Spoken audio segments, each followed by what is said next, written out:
Assalamualaikum warahmatullahi wabarakatuh.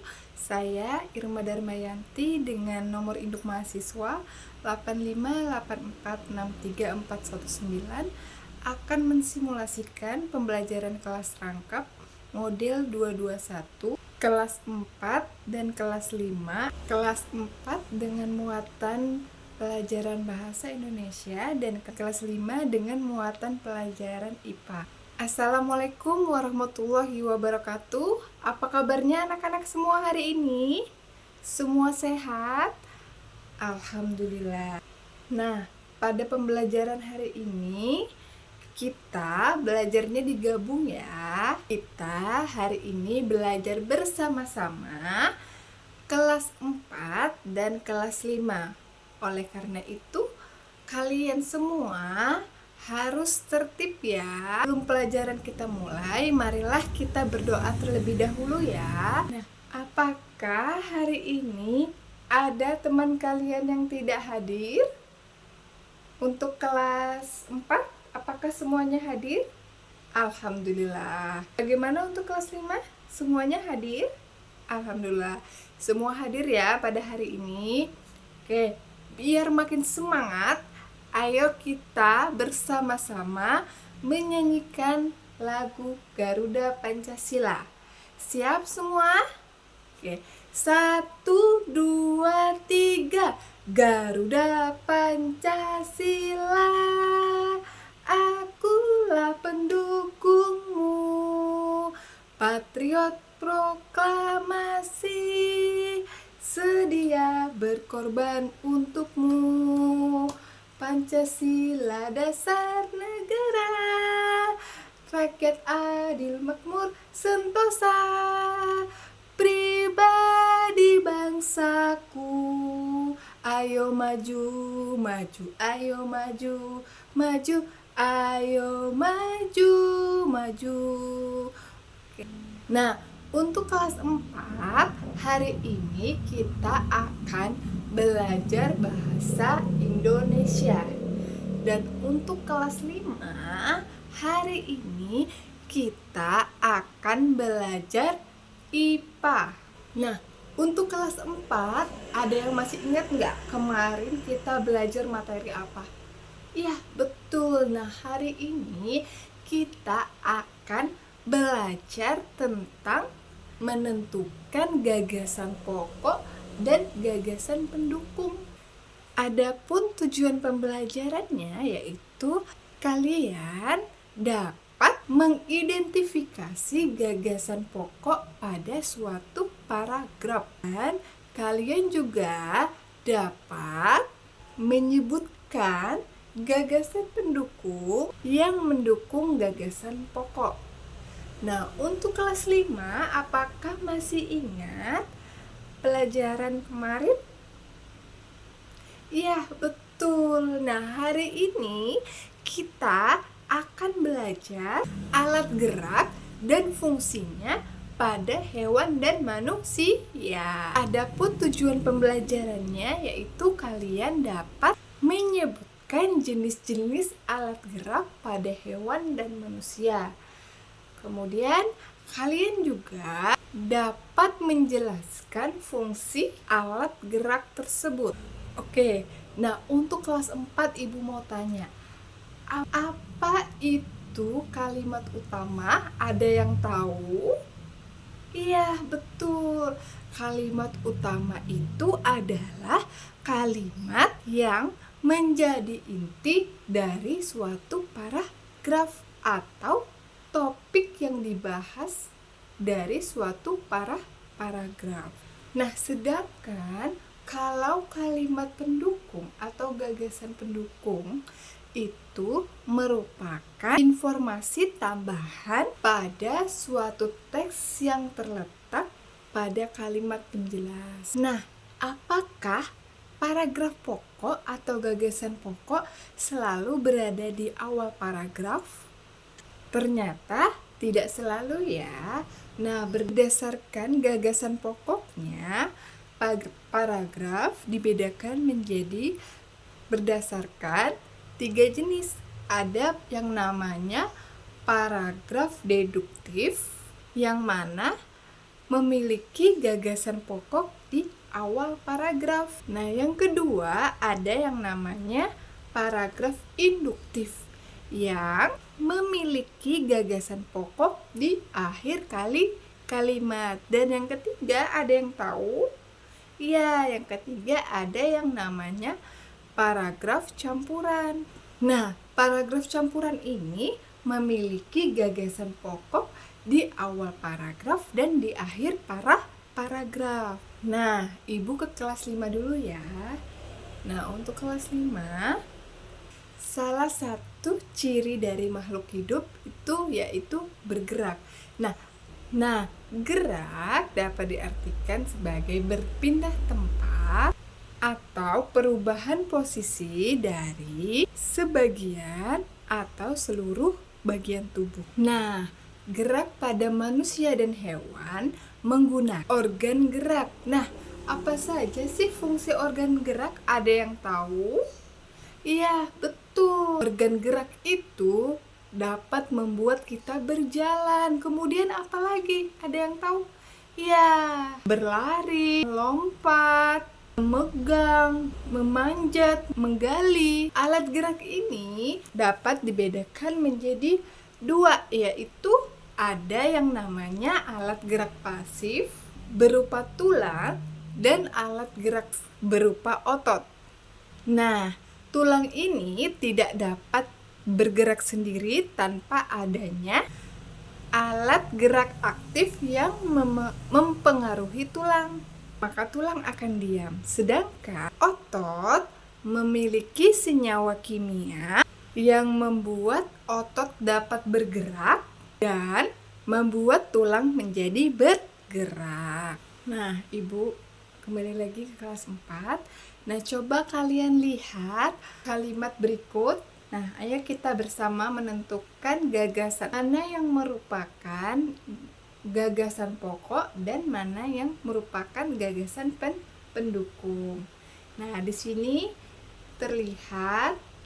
Ayo coba baca bersama-sama. Ada yang tahu letak dari gagasan pokoknya di mana?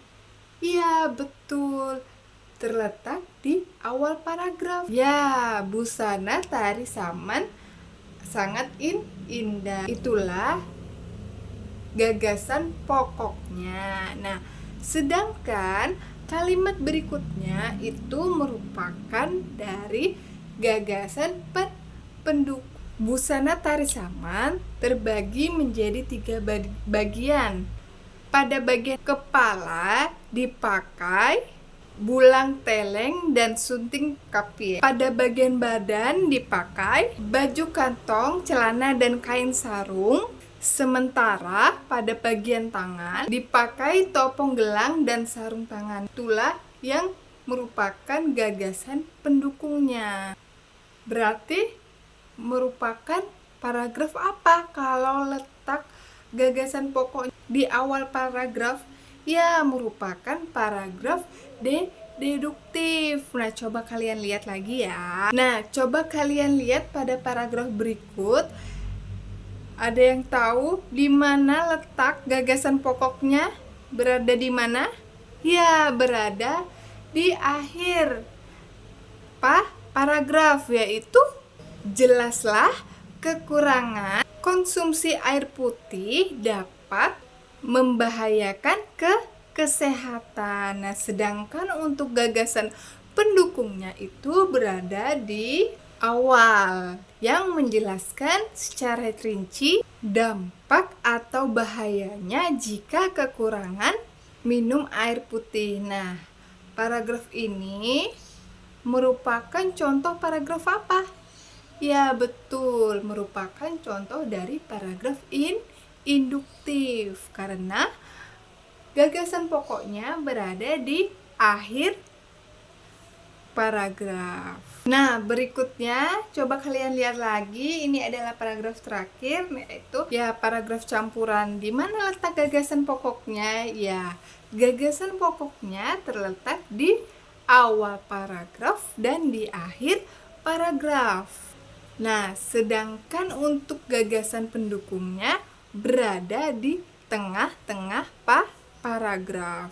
Nah, yang mana gagasan pokoknya yang berada di awal paragraf ya, mengonsumsi air putih dalam jumlah yang cukup bermanfaat untuk menjaga kesehatan, dan gagasan pokoknya. Sedangkan di akhir paragraf gagasan pokok diperkuat lagi. Dengan demikian kesehatan tetap terjaga dengan konsumsi air putih yang cukup. Nah, sudah paham ya apa bedanya gagasan pokok dan gagasan pendukung? Oke, selanjutnya Ibu ke kelas 5 dulu lagi. Nah, organ gerak pada hewan ini berbeda-beda. Ada hewan yang bergerak menggunakan kaki. Kemudian apalagi? Ada hewan yang bergerak menggunakan sayap. Kemudian sirip maupun ekor. Nah, setiap organ gerak memiliki fungsinya masing-masing. Burung terbang menggunakan organ sayap. Nah, gangguan pada sayap ini bisa menyebabkan burung kesulitan bergerak. Misalkan sayap burung terkena tembakan. Nah, coba kalian lihat gambar berikutnya. Ya, kelinci ini bergerak dengan menggunakan apa? Ya, menggunakan kakinya. Itu sepasang kaki depan dan sepasang kaki belakang. Nah, kelinci ini menggunakan kakinya untuk dia bergerak, untuk dia melompat. Berbeda dengan ikan. Ikan ini bergerak dengan menggunakan sirip dan ekornya. Sirip ikan ini berfungsi untuk mendorong tubuh meluncur di dalam air, sedangkan sirip di dada dan di punggung berfungsi mengatur kecepatan dan arah gerakan. Nah, sedangkan ekor pada ikan itu berguna untuk bergerak ke kanan maupun ke kiri. Nah, selanjutnya adalah tugas kalian untuk kelas 4. Tugas kalian mencari gagasan pokok dan gagasan pendukung pada kalimat yang sudah Ibu berikan pada kelompok kalian masing-masing ya. Dan untuk kelas 5, tugasnya adalah buat model sederhana alat gerak pada manusia secara berkelompok. Nah, bagaimana untuk kelas 4 sudah selesai tugasnya? Nah, sekarang siapa yang mau membacakan hasil dari kerja kelompoknya? Ya, boleh. Ya, hebat. Betul sekali. Berarti kalian sudah mengerti ya mana yang merupakan gagasan pokok dan mana yang merupakan gagasan pendukung ya. Untuk kelas 5, siapa di sini yang mau hasil diskusi kelompoknya? Bagus, hebat. Ya, itu tadi merupakan. Nah, jadi kesimpulannya adalah kelas 4 tadi sudah belajar apa? Ya, gagasan pokok dan gagasan pendukung. Ada yang terletak di awal, ada yang terletak di akhir, dan ada yang terletak di awal dan di akhir. Kemudian ada yang namanya ya gagasan pendukung. Nah, untuk kelas 5 tadi kita sudah belajar apa? Ya, betul. Alat gerak dan fungsinya pada manusia dan hewan. Ada yang namanya alat gerak aktif dan ada yang namanya alat gerak pasif. Nah, selain itu organ gerak ini dapat membuat kita berjalan, berlari, memanjat, dan masih banyak lagi ya. Ya, sebelum Ibu mengakhiri pelajaran, Ibu akan memberikan tes kembali ya. Kalian kerjakan dengan teliti ya. Alhamdulillah, selesai sudah pembelajaran pada hari ini. Nah, sebelum kita pulang, marilah kita berdoa terlebih dahulu ya. Demikian pembelajaran hari ini. Ibu akhiri. Wassalamualaikum warahmatullahi wabarakatuh. Sampai jumpa anak-anak semua. Terima kasih.